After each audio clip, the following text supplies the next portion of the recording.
Kinder Joy ಬರ್ತಿತ್ತು ಗೊತ್ತಾ, ಅದೇ ಥರ ಈ ಥರ ಶಾರ್ಟ್ಸಲ್ಲಿ ಬರುತ್ತೆ. ಹೇ ಗೈಸ್, ಎಲ್ಲರಿಗೂ ನಮಸ್ಕಾರ, welcome back to my daily vlog. ಇವತ್ತು ಸ್ವಲ್ಪ ಬೇಗ ಎದ್ದೊಳಕ್ಕಾಗಿಲ್ಲ, ಆದ್ದರಿಂದ ನಾನು ಸ್ವಲ್ಪ ಲೇಟಾಗಿದ್ದು ಒಂದು ಸ್ವಲ್ಪ ಫ್ರೆಶ್ ಅಪ್ ಆಗಿ ಹಾಟ್ ವಾಟರ್ ಕುಡ್ಕೊಂಡು ಬಸ್ ಸ್ಟಾಪ್ ಹತ್ರಕ್ಕೆ ಬಂದೆ. ಬಸ್ ಹತ್ಕೊಂಡು ಕಾಲೇಜ್ಗೆ ಹೋಗಿ ಅಲ್ಲೊಂದು ಸ್ವಲ್ಪ ಟಿಫಿನ್ ಮಾಡಿಕೊಂಡು ಹಾಗೆ ಮಧ್ಯಾಹ್ನ ಲಂಚಿಗೆ ಬಿಟ್ಟಾಗ ಈ ವಿಡಿಯೋ ತಗೊಂಡೆ. ಆ್ಯನ್ಯುವಲ್ ಡೇ ಏನೋ ಮಾಡ್ತೀನಿ ಅಂತ ಹೇಳ್ತಿದ್ರಂತೆ, ಸೊ ಅದಕ್ಕೆ ಇವಾಗಿಂದ ನಾನು ಸ್ವಲ್ಪ ಪ್ರಿಪೇರ್ ಆಗೋಣ ಅಂತ ಅಂದ್ಬಿಟ್ಟು ನನ್ನ ಫ್ರೆಂಡ್ ತೋರಿಸ್ತಿದ್ಲು, ನೋಡ್ತಾ ಇದ್ದೆ.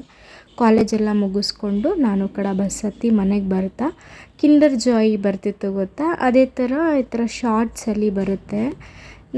ಸ್ವಲ್ಪ ಇಷ್ಟ ಆಯಿತು, ಸೊ ಅದಕ್ಕೆ ತೊಗೊಂಡೆ. ತುಂಬ ಚೆನ್ನಾಗಿತ್ತು ಟೇಸ್ಟು. ನೀವು ಬೇಕು ಅಂತಂದರೆ ಟ್ರೈ ಮಾಡಿ, ನನಗಿಷ್ಟ ಆಯಿತು. ಹಾಗೆ ನಮ್ಮ ರೂಮ್ಗೆ ಸನ್ಸೆಟ್ ತುಂಬ ಚೆನ್ನಾಗಿ ಬೀಳುತ್ತೆ, ಅದಕ್ಕೆ ಅದನ್ನು ಕೂಡ ಒಂದು ಸ್ವಲ್ಪ ಕ್ಯಾಪ್ಚರ್ ಮಾಡಿಕೊಂಡು ನಿನ್ನೆ ಮ್ಯಾಲ್ಕಿಸ್ಟ್ ಬಿಸ್ಕೆಟ್ ತಿನ್ನಲ್ಲ, ಅದು ಸ್ವಲ್ಪ ಉಳಿದಿತ್ತು. ನಂಗೆ ಸಿಕ್ಕಾಪಟ್ಟೆ ಇಷ್ಟ ಇದ್ರ ಟೇಸ್ಟು, ಸೊ ಅದನ್ನು ತಿಂದ್ಕೊಂಡು ನನ್ನ ದಿನ ಮುಗಿಸ್ದೆ ಅಂತ ಹೇಳ್ತಾ ಬಾಯ್ ಎಲ್ರಿಗೂ.